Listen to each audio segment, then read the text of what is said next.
नमस्कार दोस्तों। आज की हमारी कहानी है अपनापन। आज रुक्मणी खाना बना रही थी। बाहर तक खुशबू आ रही थी। खाने की खुशबू ने पूरे घर को महका दिया था। रुक्मणी जब अपने साथ ससुर को खाना खिलाकर रसोई में बर्तन रखने के लिए जाने लगी तो रुक्मणी के ससुर ने आवाज लगाई, अरे बेटा रुक्मणी, आज तो तुमने खाना बहुत ही बढ़िया बनाया है। आज तुमने खाने में ऐसा क्या डाल दिया है कि खाने का स्वाद कई गुना बढ़ गया है। अच्छा बेटा, अगर मुझे खाने में कुछ मीठा मिल जाता तो सोने पर सुहागा हो जाएगा भानु। प्रताप जी के इतना कहते ही रुक्मणी गुस्से से गुनगुनाती हुई रसोई घर में चली गई और उनके खाने के लिए एक मिठाई का पीस लेकर बाहर आ गई और भानु प्रसाद जी के सामने टेबल पर पटक दिया और अपने कमरे में जाकर बड़बड़ाने लग गई और कहने लगी कि इन लोगों ने तो मुझे इस घर की नौकरानी बनाकर ही रख दिया है। आखिर मैं भी तो एक इंसान हूँ, हर वक्त बस मेरे ऊपर हुक्म चलाते रहते हैं, जरा भी आराम करने नहीं देते। मैं तो थक गई हूँ इनकी चापलूसी करते करते, सोचते सोचते उसे अपनी एक सहेली की कही हुई सभी बातें याद आने लगी। दरअसल एक दिन की बात है जब उसकी एक सहेली उससे मिलने के लिए उसके घर पर आई थी। उसकी वह सहेली सपना लड़ाई झगड़ा करके अपने ससुराल वालों से अलग होकर रह रही है। यहाँ तक कि अपने पति से भी अलग ही रहती है और एक कंपनी में काम करती है। रुक्मणी के हिसाब से तो उसकी सहेली एक बहुत ही अच्छी जिंदगी की रही है। जब रुक्मणी की सहेली उससे मिलने के लिए उसके घर पर आई थी, लगभग दोपहर का 1 बज रहा था। उस समय रुक्मणी दोपहर के खाने में लगी हुई थी और सभी के लिए खाने की तैयारी कर रही थी। अपनी सहेली के साथ वक्त बिताने के लिए उसने जल्दी जल्दी से सारे काम को निपटा दिया और फिर उसके लिए चाय नाश्ता बनाकर उसके पास ले आई और बैठकर बातें करने लगी। दोनों सहेली आपस में बातें कर रही थी और एक दूसरे के बारे में वार्तालाप चल रही थी। रुक्मणी बोली, अरे सपना, बताओ तो तुम्हारी नौकरी कैसी चल रही है? सब कुछ ठीक तो चल रहा है ना?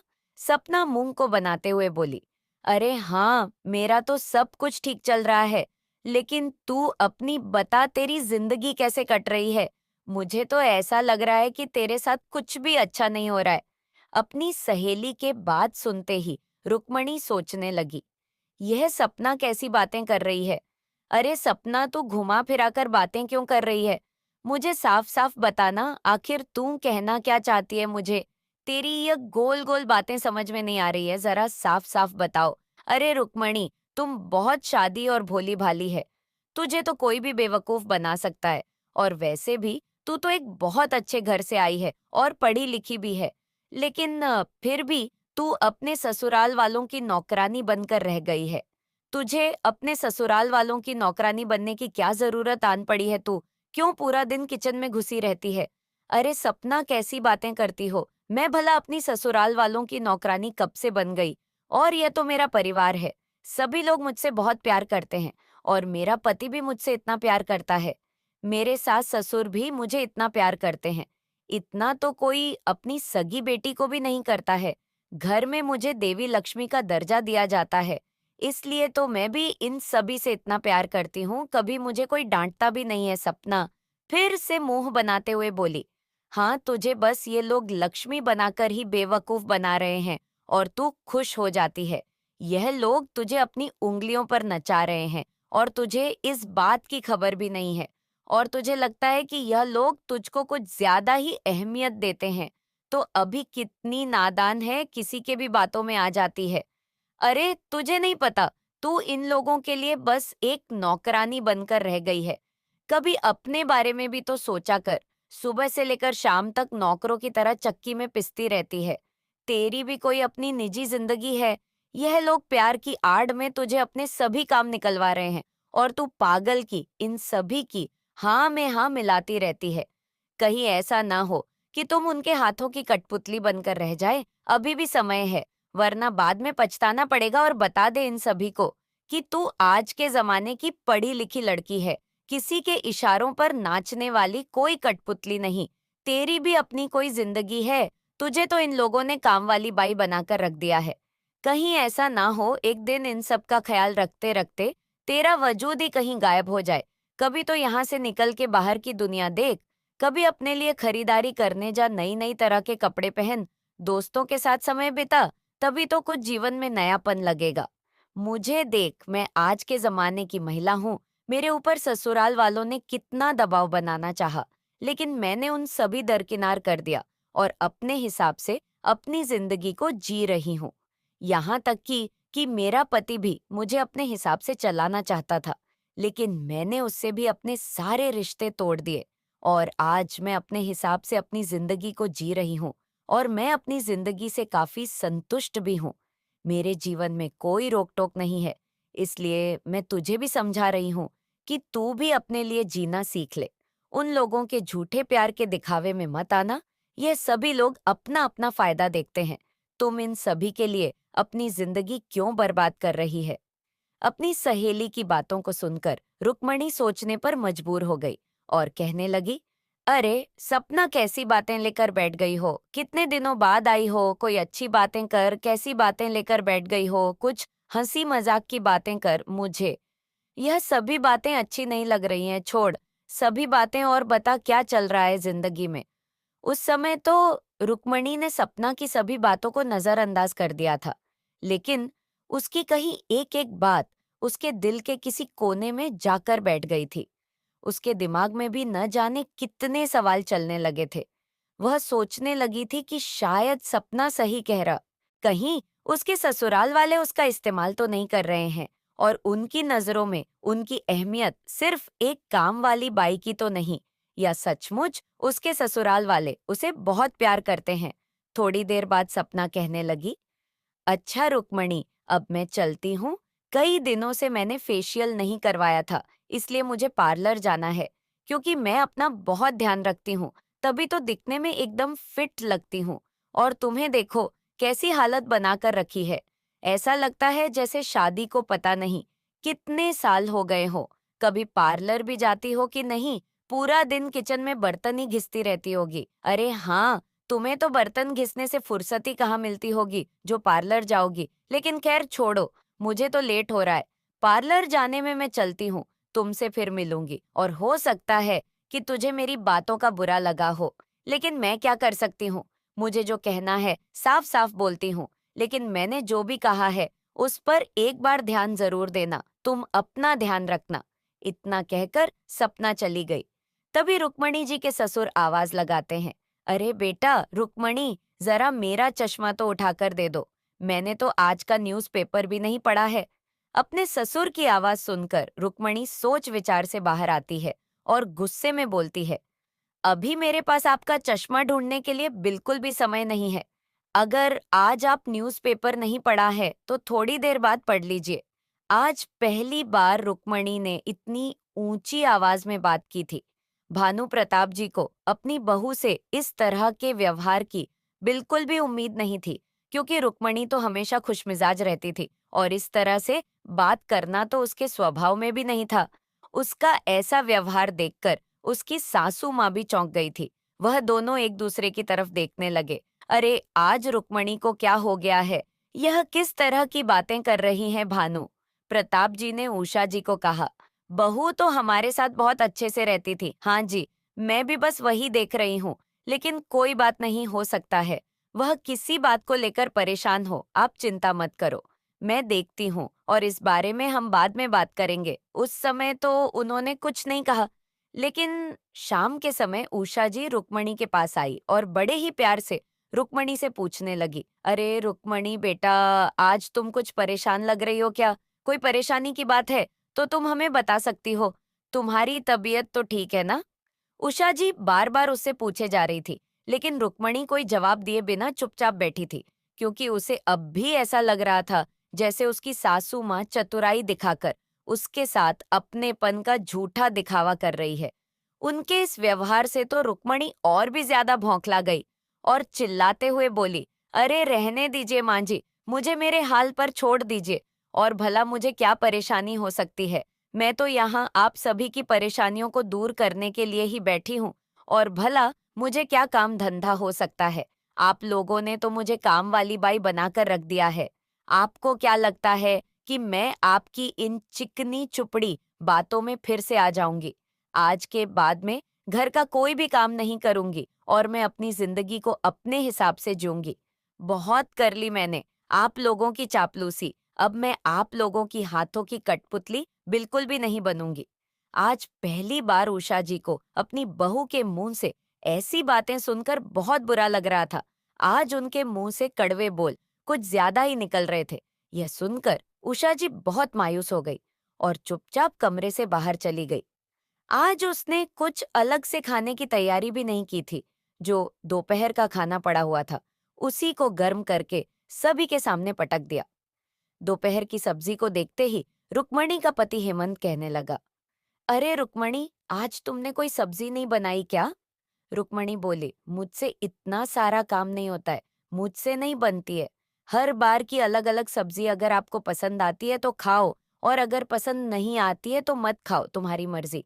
लेकिन मैं बता देती हूँ कि हर समय अलग अलग सब्जियां नहीं बनाऊंगी। इतना कहकर रुक्मणी अपने कमरे में चली गई और जाकर सो गई। आज रुक्मणी का ऐसा व्यवहार देखकर हेमंत भी काफी हैरान हो गया। उसे भी समझ नहीं आ रहा था कि रुक्मणी ऐसा व्यवहार क्यों कर रही है। लेकिन सभी लोग बिना कुछ कहे खाना खाकर अपने अपने कमरे में जाकर सो गए। उधर कमरे में लेटे हुए रुक्मणी सोच रही थी कि बड़े आए थे मुझे नौकरानी बनाने वाले, लेकिन अब मैं इन लोगों की नौकरानी बनने वाली नहीं हूँ। सुबह को भी मैं जल्दी उठकर कोई भी काम नहीं करने वाली हूँ, और ना ही किसी के लिए कुछ भी बनाने वाली हूँ। जिसको जो भी खाना है वह खुद बनाकर खाएगा। फिर देखना इनकी अकल ठिकाने कैसे आती है। अगर मैंने भी इनको मजा ना चखाया तो मेरा नाम भी रुक्मणी नहीं। अगले दिन सुबह रुक्मणी की नींद तो खुल गई थी, लेकिन वह अपने कमरे से बाहर नहीं निकाली और अपने बिस्तर पर ही लेटी रही। तभी उषा जी कमरे के दरवाजे पर आई और बोली, बेटी रुक्मणी, उठी नहीं हो क्या? तुम्हारी तबीयत तो ठीक है ना? 9 बज गए हैं, जल्दी से आ जाओ। आज तो हमारे यहाँ मेहमान भी आने वाले हैं। आज तुम्हारी नंद घर पर आ रही है, इसलिए खाने में कुछ अच्छा सा बना लेना।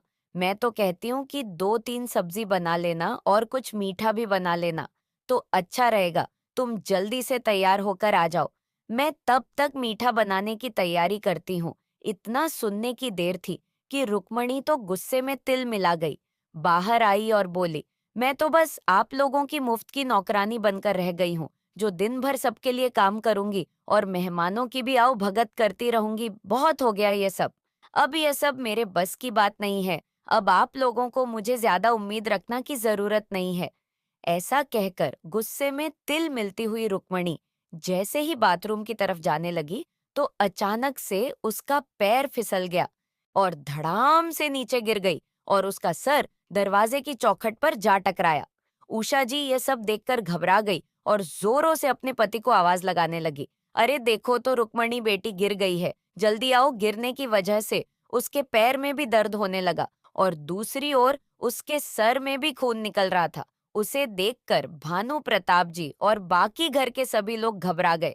उन्होंने उसे उठाकर बिस्तर पर लेटाया। छुट्टी का दिन था, इसलिए हेमंत भी आज घर पर ही था। रुक्मणी को बिस्तर पर लेटा हुआ देखकर हेमंत घबरा गया था और बोला कि क्या हुआ रुक्मणी को?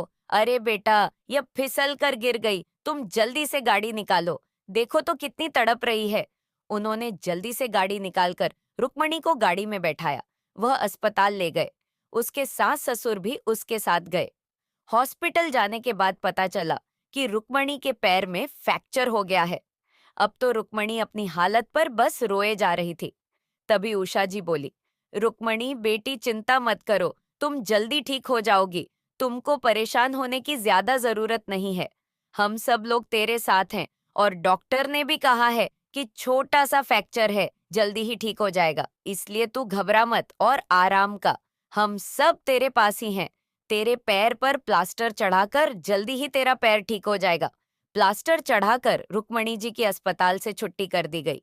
तब तक उसकी ननंद भी घर पर आ गई थी। रुक्मणी के घर पहुंचने से पहले ही उसने सारे घर की अच्छी तरह से साफ सफाई कर दिया था, ताकि रुक्मणी को किसी भी तरह की कोई परेशानी ना हो और इन्फेक्शन ना हो। जिससे रुक्मणी जब घर पहुंची तो वह व्हील चेयर पर थी। हेमंत और उषा जी ने उसे सहारा देकर बिस्तर पर लेटा दिया और आराम करने के लिए कहा। रुक्मणी ने चारों तरफ नजर दौड़ाई तो देखा कि घर का सभी काम हो चुका था और उसका कमरा भी काफी साफ सुथरा लग रहा था। उसकी ननंद ने पूरे घर के साफ सफाई बहुत अच्छे से की थी और दूसरी तरफ उसके सासू माँ उसकी हर सुख सुविधा का बहुत अच्छे से ध्यान रख रही थी और उसका पति हेमंत भी उसके लिए फल वगैरह काटने में लगा था। अपनी भाभी के साथ बातें करके और अपनी माँ का भी हालचाल पूछने के बाद रुक्मणी के ननद गुड्डी बोली, माँ खाने में क्या बनेगा, आप मुझे बता दीजिए, मैं बना लेती हूँ। अरे नहीं बेटा, तू तो अभी अभी आई है, तू बैठ जा, मैं तेरे लिए कुछ चाय नाश्ता बनाती हूँ। नहीं माँ, तुम बस भाभी का ध्यान रखो, उन्हें कोई परेशानी ना हो। घर के काम की चिंता मत करना, मैं सभी काम अच्छे से निपटा दूंगी, आप बस भाभी का ध्यान रखो। इतना कहकर गुड्डी किचन में खाना बनाने के लिए चली गई। रुक्मणी अपने कमरे में लेटे हुए यह सब कुछ देख रही थी। अपने परिवार का इतना प्यार देखकर रुक्मणी मन ही मन आत्मा गिलानी महसूस करने लगी। उसे अब अच्छा नहीं लग रहा था। उसने कितनी बेरुखी से सभी के साथ बातें की थी। उसे अपनी गलती का एहसास हो रहा था और सोच रही थी कि अपनी सहेली के बहकावे में आकर उसने अपने परिवार वालों के साथ कितना गलत व्यवहार किया। अब रुक्मणी को मन ही मन बहुत पछतावा हो रहा था। आज रुक्मणी बिस्तर पर लेटी थी, लेकिन उसे एक बात की संतुष्टि थी कि आज इसके अक्ल पर पड़ा हुआ पर्दा उठ गया। उसे सही और गलत का फर्क समझ आ गया है कि उसकी इस घर में क्या अहमियत है। वह इस घर में केवल एक नौकरानी नहीं, बल्कि सच में उन लोगों की गृह लक्ष्मी है, जिसे वह बहुत प्यार करते हैं और हुक्म नहीं चलाते, बल्कि उसके ऊपर अपनापन जताते हैं और उसके ऊपर इतना विश्वास करते हैं कि घर की सारी बागडोर और घर की सभी जिम्मेदारी को उसे ही सौंप रखा है। आज रुक्मणी को समझ आ गई थी कि वह एक बहुत बड़ी गलती करने चली थी, लेकिन शुक्र है भगवान का उसे टाइम रहते सब समझ में आ गया है। अब वह अपनी सहेली के बहकावे में आकर अपने स्वर्ग जैसे घर को तोड़ने के बारे में बिल्कुल भी नहीं सोचेगी। यह सब सोचते सोचते रुक्मणी की नजर अपने पति की तरफ गई, जो उसके लिए कुछ खाने के लिए ला रहा था। यह सब देखकर रुक्मणी बहुत खुश हुई कि सभी लोग उसके लिए कितने फिक्रमंद हो रहे हैं और उसकी सुख सुविधा का कितना ध्यान रख रहे हैं। खाना खाकर सभी लोग रुक्मणी के पास आकर बैठ गए और गप्पे लड़ाने लगे। सभी के ऐसे मजाक चल रही थी जिसे देखकर रुक्मणी का भी मन लग रहा था और वह जोर जोर से हंस रही थी। रुक्मणी को ऐसा हंसता हुआ देखकर उषा जी बोली, हे भगवान, तेरा लख लख शुक्रिया, अब मेरी बहू बिल्कुल ठीक है। तुझे हंसते मुस्कुराते देखकर आज मेरी जान में जान आई बेटी। मैं तो तुझे देखकर डर गई थी, पता नहीं मेरे बच्चे को किसकी बुरी नजर लग गई थी। अब तुझे हंसता देखकर मेरे मन को शांति मिल गई है। तभी उसके ननंद बोली कि अच्छा, मैं आप सभी के लिए गर्मा गर्म चाय बनाकर लाती हूँ। चाय का नाम सुनते ही भानु प्रताप जी बोले, अरे बेटी, यह बात तो तूने एकदम सही बोली, मेरा तो बहुत देर से चाय पीने का मन कर रहा था। तभी रुक्मणी बोली, लेकिन पिताजी, आपको चाय के साथ फिर मीठा भी तो चाहिए होगा, किचन में ही रखा है, वह खाना मत भूलिएगा। तभी उषा जी हंसते हुए बोली, हाँ बहू, तेरे ससुर को हर समय बस खाने की बात करते रहते हैं। उनकी इस बात पर सब लोग ठहाके लगाकर हंसने लगे। थोड़ी देर बाद रुक्मणी की सहेली सपना का फोन आया। फोन को उठाकर रुक्मणी बोली, हाँ सपना, बोलो क्या बात है। अरे यार क्या बताऊं, 4 दिन हो गए हैं, बुखार से तप रही हूँ और पूरा बदन भी दर्द कर रहा है। ऐसा लग रहा है जैसे मेरे तो शरीर में जान ही नहीं रही है। मेरी तो उठने की भी हिम्मत नहीं हो रही है। मेरे आसपास कोई भी नहीं है जो मेरा ख्याल रख सके। और तू बता, तेरे घर में सब कैसे हैं? तूने अपने ससुराल वालों की अक्ल ठिकाने लगाई या नहीं? उसके बात सुनकर रुक्मणी को बहुत गुस्सा आया, लेकिन वह अपने आप को संभालते हुए बोली, अरे हाँ, सपना में तो बिल्कुल ठीक हूँ और बहुत खुश भी हूँ। वैसे एक बात मैं तुम्हें बता देती हूँ, वैसे तो मैं भी बिस्तर पर लेटी हूँ, क्योंकि मेरे पैर की हड्डी टूट गई है और एक फ्रैक्चर हो गया है। लेकिन वह क्या है ना, मेरे साथ मेरा पूरा परिवार खड़ा है और मैं तुम्हारी तरह अकेली भी नहीं हूँ। मेरे घर वाले मेरे चारों तरफ बैठे हुए हैं और मेरा पूरा ख्याल रख रहे हैं। और अब मैंने ठान लिया है कि मैं किसी के बहकावे में आकर अपना घर बिल्कुल भी नहीं तोड़ूंगी। इसलिए अब तुम्हें भी कह देती हूँ, आगे से मुझे कुछ भी कहने से पहले 100 बार सोच लेना और मेरे घर वालों के बारे में एक शब्द भी नहीं बोलना, वरना मुझसे बुरा कोई नहीं होगा। और हाँ, अगर तुम कुछ अच्छा बोल सकती हो तो ही मेरे घर पर आना, वरना मेरे घर के दरवाजे तेरे लिए हमेशा के लिए बंद है। ध्यान रखना, अब मैं फोन रखती हूँ। मेरी प्यारी ननंद मेरे लिए चाय बनाकर लाई है। अब मैं चाय पीऊंगी, और हाँ, अगर तुम्हें कोई मदद चाहिए तो बता दो। मेरे ससुराल वाले इतने अच्छे हैं कि तुम्हारी मदद भी करने से पीछे नहीं हटेंगे। इतना कहकर रुक्मणी ने फोन रख दिया। तभी उषा जी बोली, अरे रुक्मणी बेटी, किससे बातें कर रही थी? अरे किसी से नहीं माँ जी, जिसकी वजह से मैंने आप सभी के साथ इतना बुरा बर्ताव किया है, उसी से बातें कर रही थी। अरे बेटी, ये तुम क्या बोल रही हो? मैं कुछ समझी नहीं। दरअसल मम्मी, उस दिन मेरी जो सहेली आई थी, उसी ने मुझे आप सभी के खिलाफ भड़काया था। वही उल्टी सीधी बातें मेरे मन में डालकर गई थी कि तेरे सास ससुर तुझे घर की नौकरानी बनाकर रख दिया है, और मैं भी कितनी पागल थी कि उसकी बातों में आ गई और आप सभी लोगों का अपमान कर बैठी। आप सभी लोग मुझे माफ कर दो। मुझसे बहुत बड़ी गलती हो गई। मुझे आप सभी के साथ ऐसा व्यवहार नहीं करना चाहिए था। इतना कहकर रुक्मणी जोर जोर से रोने लगी, और उषा जी बोली, अरे बेटा, हमने तो तेरी बातों का बुरा ही नहीं माना था, तो तू क्यों इतनी परेशान हो रही है? मुझे तो पता था कि तू जरूर किसी परेशानी में है। तेरे मन में जरूर कुछ चल रहा है, जिसकी वजह से ऐसा व्यवहार कर रही है। इतना कहकर उषा जी ने रुक्मणी को गले से लगा लिया। आज सभी लोग एक साथ बैठकर चाय का आनंद ले रहे थे, और रुक्मणी अपनी किस्मत पर इतरा रही थी और अपने आप को बहुत खुशनसीब मान रही थी, क्योंकि उसे इतना अच्छा परिवार मिला था जो उसे इतना प्यार करता था। उसे आज अपने भाग्य पर गर्व महसूस हो रहा था, और वह मन ही मन भगवान का शुक्र अदा कर रही थी कि भगवान ने उसे इतना अच्छा परिवार दिया है, जहां बहू को बेटी से भी ज्यादा अहमियत दी जाती है। आज रुक्मिणी की अक्ल पर पड़ा पर्दा हट गया था। अपने परिवार की अहमियत रुक्मिणी को अच्छी तरह समझ आ गई थी। उसे पता लग गया था कि परिवार हर सुख दुख में साथ निभाता है। अगर परिवार साथ है तो बड़े से बड़ा दुख भी है। कब दूर हो जाता है पता भी नहीं चलता, और अकेला बंदा बस मर जाता है। अगर परिवार के सभी लोग साथ मिलकर काम करते हैं तो काम भी जल्दी हो जाता है और अपनापन भी बना रहता है। अपने बड़ों की सेवा करने में कोई भी परेशानी नहीं है, बल्कि बड़ों की सेवा करने का मौका हर किसी को नहीं मिलता है। यह तो नसीब से मिलता है। जो सेवा करता है उसे फल भी जरूर मिलता है। यही विधाता का नियम है। इस बारे में आपकी क्या राय है? हमें कमेंट में जरूर बताएं। आपको हमारी कहानी कैसी लगी? हमें कमेंट में जरूर बताएं। हमारी कहानी सुनाने के लिए आप सभी का धन्यवाद। एक नई कहानी के साथ हम आपसे फिर मिलते हैं।